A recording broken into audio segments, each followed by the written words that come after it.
Hello all, welcome to my channel.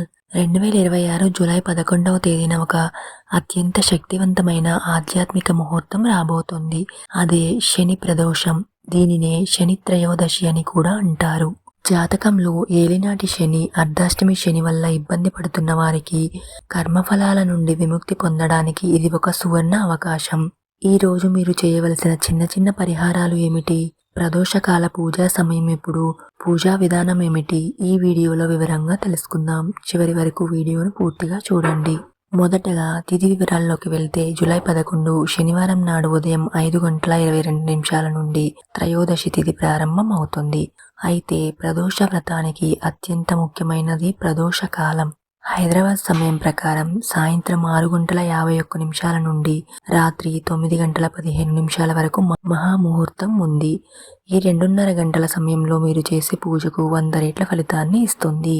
ఉదయం పాటించవలసిన నియమాలు మరియు సంకల్పం. శనివారం ఉదయాన్నే లేచి తలస్నానం చేసి నలుపు రంగు కాకుండా ఏవైనా శుభ్రమైన వస్త్రాలు ధరించాలి. పూజ గదిలో శివపార్వతుల పటం లేదా శివలింగాన్ని సిద్ధం చేసుకుని దీపారాధన చేసి పువ్వులతో అలంకరించాలి.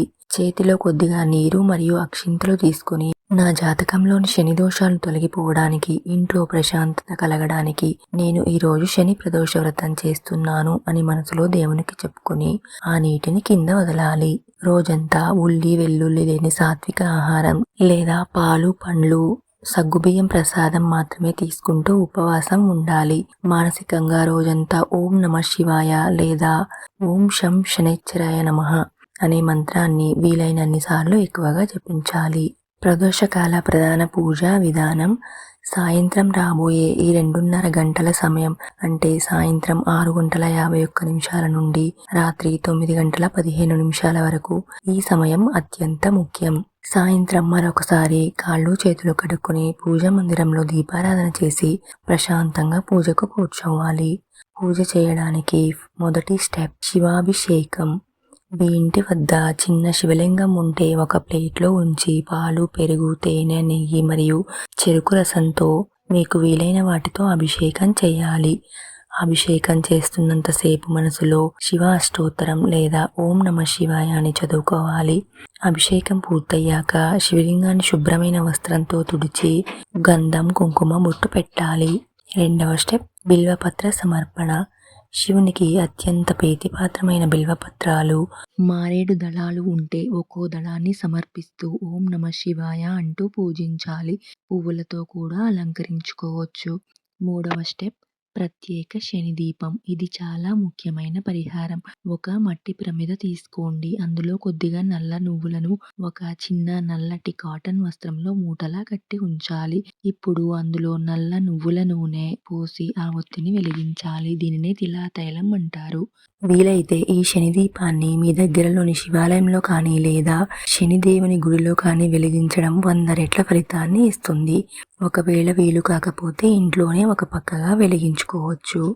పూజ ముగింపులో శివునికి నల్ల నువ్వులతో చేసిన లడ్డు లేదా నువ్వుల అన్నం నైవేద్యంగా సమర్పించాలి. ఒకవేళ అది వీలు కాకపోతే ఏదైనా ఒక పండు లేదా బెల్లం పాయసం పెట్టవచ్చు. నైవేద్యం పెట్టాక చివరిగా కర్పూర హారతి ఇచ్చి నమస్కరించుకోవాలి. శనిదేవుని అనుగ్రహం కోసం 3 ముఖ్యమైన పరిహారాలు.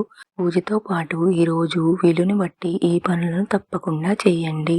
మొదటిది ప్రదోష కాలంలో వీలైతే శివాలయానికి వెళ్ళి శివలింగానికి పాలు లేదా తేనెతో అభిషేకం చేయించండి. పరమశివుని పూజిస్తే శనిదేవుడు శాంతిస్తాడు.